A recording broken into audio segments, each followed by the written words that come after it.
easiest thing in the world.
All right, that video is on our website. So if you're interested in watching it again, you can check it out. It's right on the front page of islandtransit.org. Now we're going to switch to a slower, more detailed version of that. So Island Transit, if you noticed during the video, we are a fare-free system. We've been fare-free for 30 some years since the very beginning, and makes it really easy to hop on and go. During the pandemic, there was a national safety standard put out by the American Public Transit Association, and we became a participating system. You can see this seal on other bus systems that we connect with. Also, it just means that our buses are very well cleaned every day. and the upholstery and contact surfaces are disinfected. And we also provide hand sanitizer and face masks on every bus. And we have installed a new air filtration system on each bus that takes the viruses out of the air, 99.9%. So you're pretty safe on Island Transit buses. If you want to be safer, you can continue to wear a mask. The mask mandate has been lifted just recently, but if you want to continue to protect yourself, wearing a mask is a good idea. So we'll move on to what we have always offered. We have 4 ways to serve you. So our fare-free system is available for everyone. We have a paratransit system, and we also have van pools that are available for people who are commuting to work or school. And our Ride Link program is a partnership with nonprofit groups who can use our vans to help transport people for their own programs. So you can contact us at ridelink@islandtransit.org, and we'll give you details on that.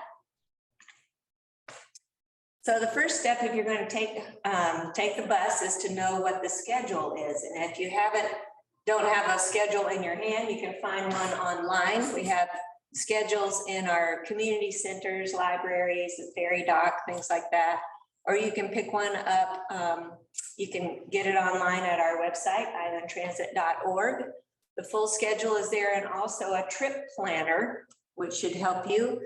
We also have a phone app. If you have a smartphone, you can download this free app called Route Shout 2.0. It comes up on your phone, and the first thing it says is, "Where's my bus?"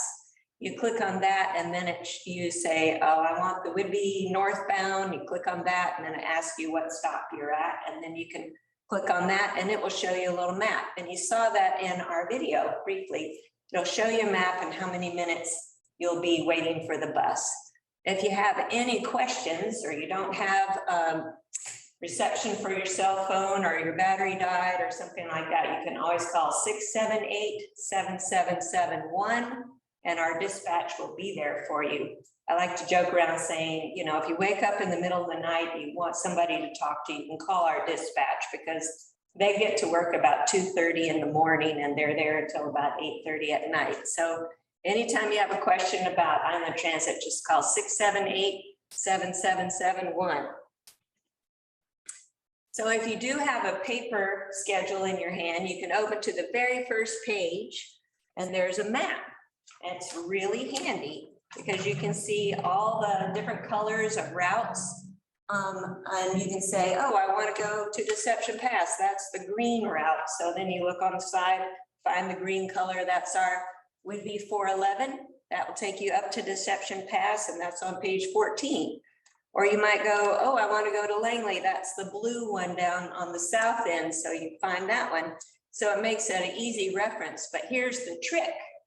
Turn to the next page, and that's the same map, but it's for Saturday. So make sure if it's Saturday, you're looking at the second map, not the first map, because we don't offer all the same routes on both days. So if you want to go to, let's say if you want to go to the Coopville Ferry, if you're looking at the map on the left, the weekday map, you would take the orange route. That's our Route 6.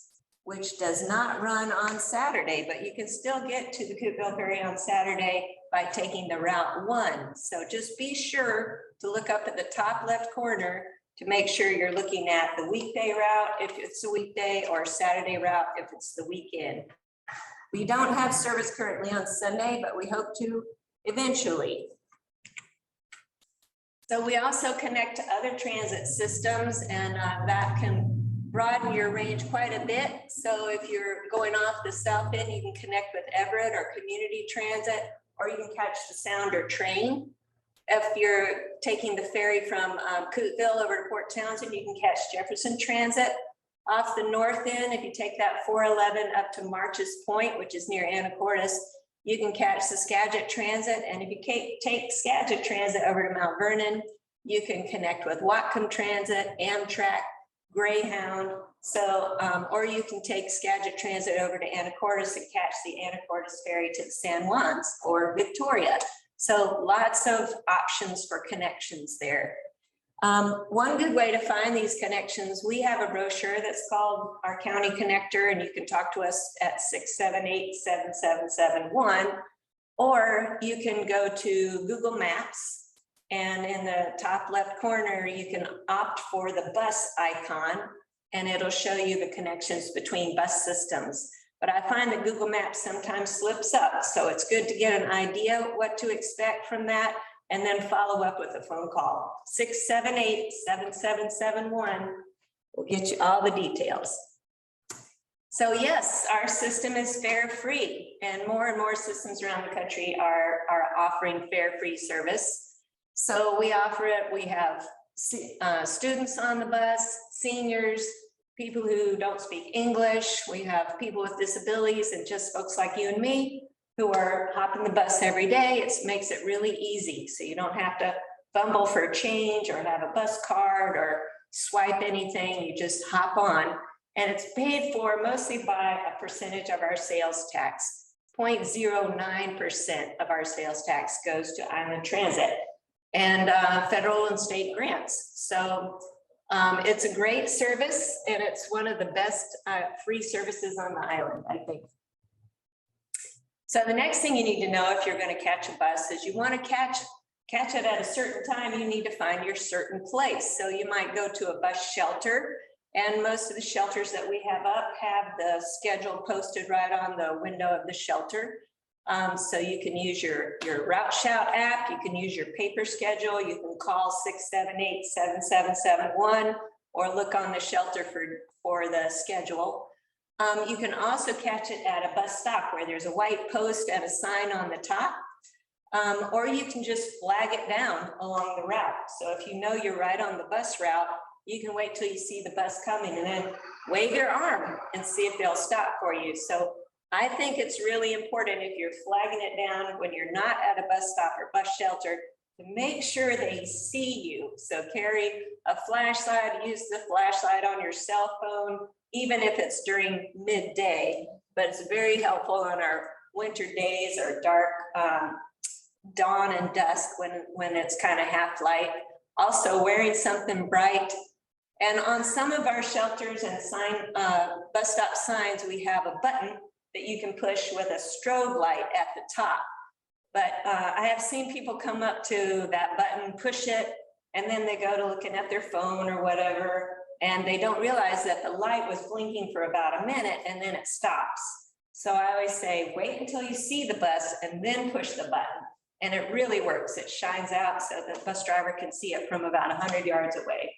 So use that light whenever there is one there, or bring your own. We also recommend that you wear something bright. So I have an obnoxiously bright pink raincoat.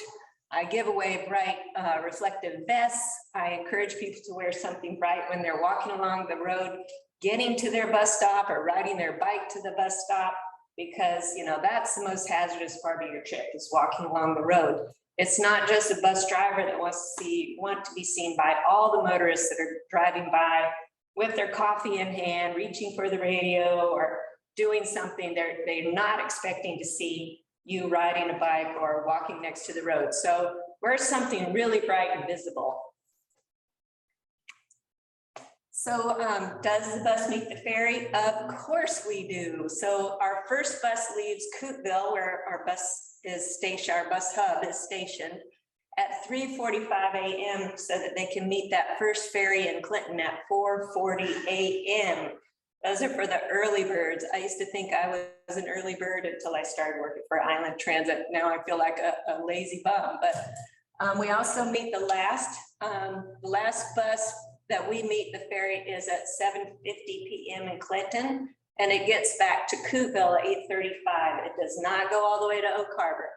So be sure when you're checking your bus schedule, if you need to get to Oak Harbor, catch the bus before that so that you can make your trip all the way home. And we meet the Coopville ferry. So on weekdays, as I mentioned before, you take the Route 6 to Coopville ferry, starting at 6:45 a.m. till 7:40 p.m. On Saturdays, we start a little later at 6:56. And then the last ferry we meet is at 6:47, but that is by request.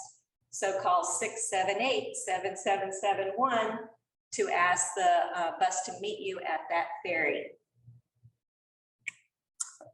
So if you need assistance, whether you're using a cane or a walker or a mobility device of some kind, you can always ask the driver when they arrive to use the lift or the ramp into the bus. All the buses have lifts and ramps, not just our paratransit buses. So you can get on board. If you want to become a paratransit rider, you apply for that.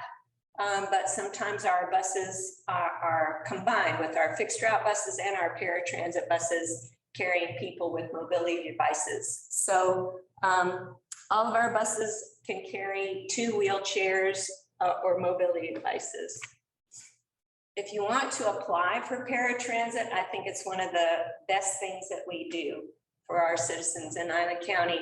It's a curb-to-curb service. We don't go into your house and help you get your coat on. We just have to meet you at your curb, get you onto the bus, and take you where you need to go. So we might combine that with a fixed route bus and transfer you from a little bus to a bigger bus to make a longer trip. If you live within 3/4 of a mile of a bus route, you can get this paratransit service if you qualify.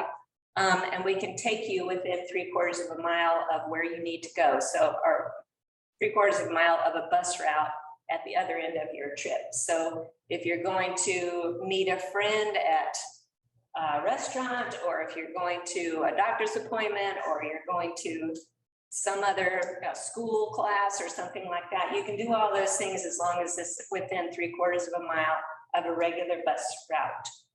So the eligibility process, it may take a couple of weeks to go through. So this is for people who have a long-term disability. It might be just temporary, but it might be like, okay, I've got a knee replacement. It's going to take me 6 months or something to recover from that. You can have paratransit for just a limited period of time, or you could have it for the rest of your life if you need it. So you can just let us know, and you can apply for that service, and it's all complimentary.